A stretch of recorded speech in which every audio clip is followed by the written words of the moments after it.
The War of the Worlds. By H.G. Wells.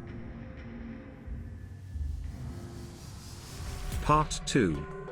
Chapter 5. The Stillness. My first act before I went into the pantry was to fasten the door between the kitchen and the scullery.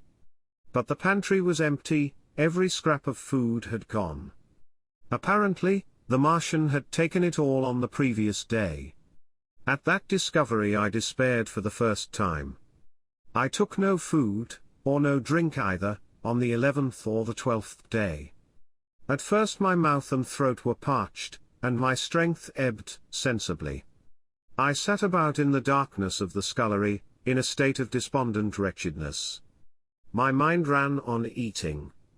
I thought I had become deaf, for the noises of movement I had been accustomed to hear from the pit had ceased absolutely. I did not feel strong enough to crawl noiselessly to the peephole, or I would have gone there. On the 12th day my throat was so painful that, taking the chance of alarming the Martians, I attacked the creaking rainwater pump that stood by the sink, and got a couple of glassfuls of blackened and tainted rain water. I was greatly refreshed by this, and emboldened by the fact that no inquiring tentacle followed the noise of my pumping. During these days, in a rambling, inconclusive way, I thought much of the curate, and of the manner of his death. On the 13th day I drank some more water, and dozed and thought disjointedly of eating and of vague impossible plans of escape. Whenever I dozed I dreamt of horrible phantasms, of the death of the curate, or of sumptuous dinners, but, asleep or awake, I felt a keen pain that urged me to drink again and again. The light that came into the scullery was no longer grey, but red. To my disordered imagination it seemed the colour of blood. On the 14th day I went into the kitchen, and I was surprised to find that the fronds of the redweed had grown right across the hole in the wall, turning the half-light of the place into a crimson-coloured obscurity. It was early on the 15th day that I heard a curious, familiar sequence of sounds in the kitchen, and, listening, identified it as the snuffing and scratching of a dog. Going into the kitchen, I saw a dog's nose peering in through a break among the ruddy fronds. This greatly surprised me. At the scent of me he barked shortly.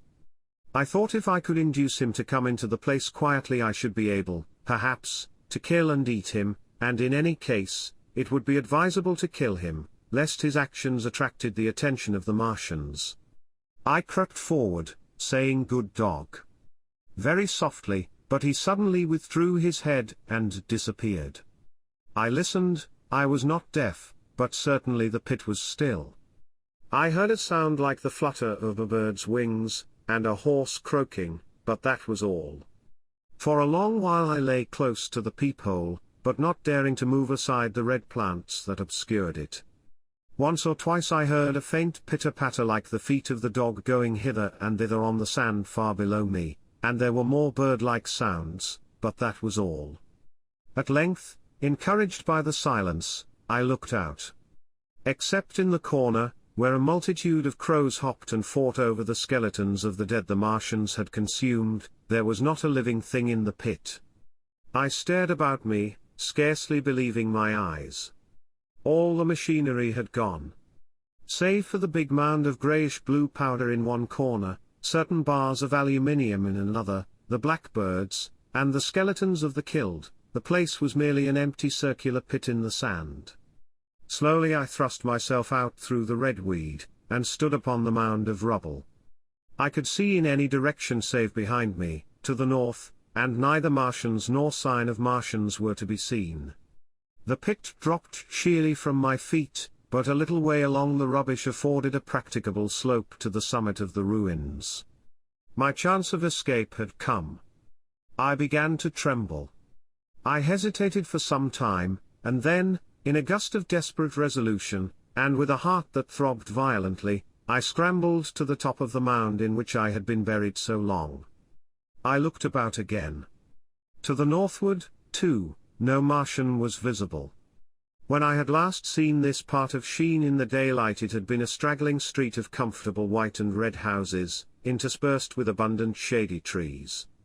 Now I stood on a mound of smashed brickwork, clay, and gravel, over which spread a multitude of red cactus-shaped plants, knee-high, without a solitary terrestrial growth to dispute their footing. The trees near me were dead and brown, but further a network of red thread scaled the still living stems. The neighboring houses had all been wrecked, but none had been burned. Their walls stood, sometimes to the second story, with smashed windows and shattered doors. The red weed grew tumultuously in their roofless rooms. Below me was the great pit, with the crows struggling for its refuse. A number of other birds hopped about among the ruins. Far away I saw a gaunt cat slink crouchingly along a wall, but traces of men there were none. The day seemed, by contrast with my recent confinement, dazzlingly bright, the sky a glowing blue. A gentle breeze kept the red weed that covered every scrap of unoccupied ground gently swaying. And oh, the sweetness of the air!